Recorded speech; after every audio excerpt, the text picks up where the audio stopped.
Hi, my name is Maureen Taylor, and I recently went on a digital diet. I didn't give up all of my favorite treats, but I did clean out my computer, and I was forced into it. For about a decade, I've been accumulating things on my computer and recently experienced, which we all do from time to time, an equipment failure. So I had to move to a new computer, and I realized that I'd kept a lot of things that I no longer needed.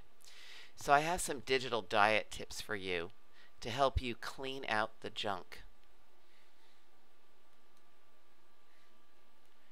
So what do you need, really?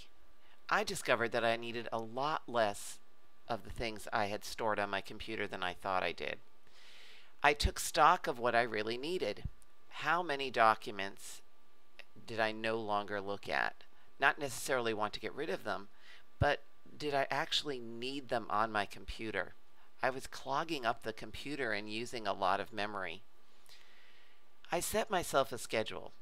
How much was I going to do in a given day? Because it's overwhelming.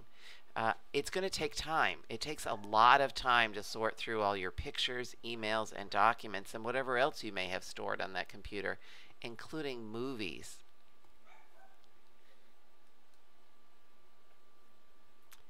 Dive in. This picture comes from the Library of Congress, but it is definitely an illustration of what you have to do. Don't put off tomorrow what you can do today, or at least start doing it. And I'm sure that many of you are like me, where you just your email just builds up, and you have to periodically go through it and weed it. And yet, if you get busy, it all sort of just continues to build up. So we're going to go step by step. What you should get rid of with pictures. These are all digital, not real photos, of course. Documents on your hard drive and your emails. And we'll talk about what you need to do to thin down on this digital diet. So what should you weed out when you look at your photographs?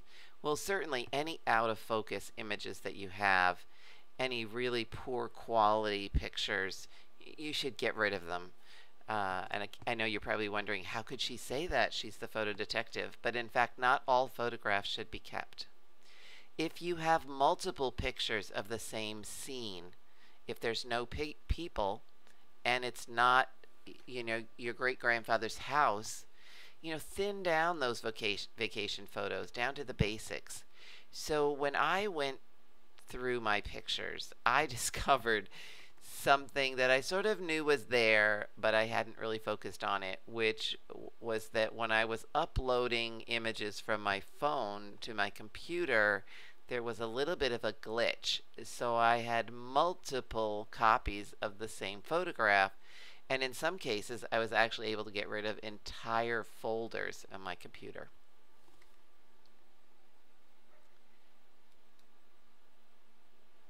I do a lot of freelance writing, and I've been writing for way more than 10 years.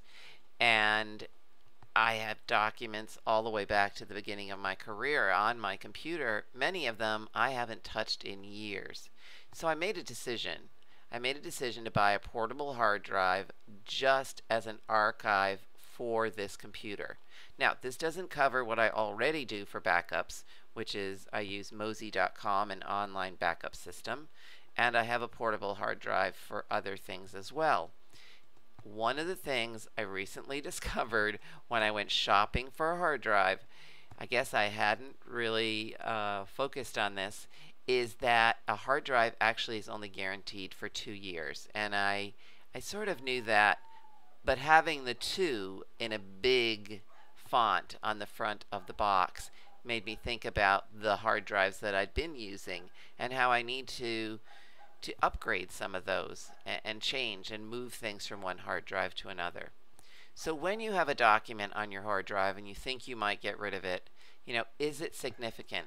Will you need it again? Is it something that you need every day? Is it a tax document? Is it a letter to a school? Is it a letter from a teacher?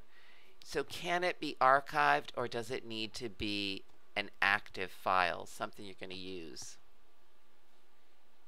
You can always retrieve it from that hard drive and then use I definitely advise you to use another backup system as well. 2 backups is a great idea. So let's look at your emails. Now, I don't know if you use Gmail or some other webmail system, or if you use Outlook on your desktop. So first off, have you organized your inbox and those things into folders? Have you cleaned out your deleted items file? Do you regularly clean out your junk mail file? Number 1, weed out all those email flyers from stores.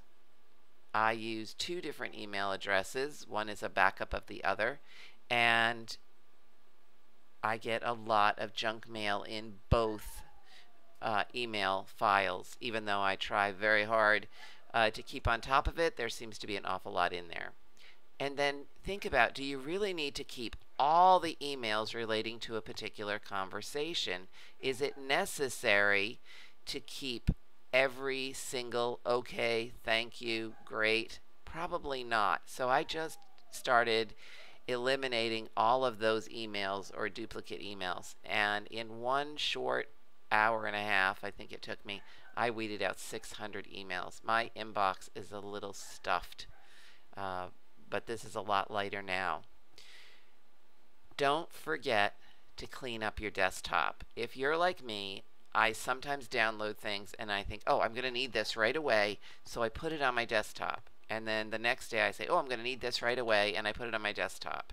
My desktop was full of things, documents, pictures, movies, and everything on there. So I filed most of those items and deleted them.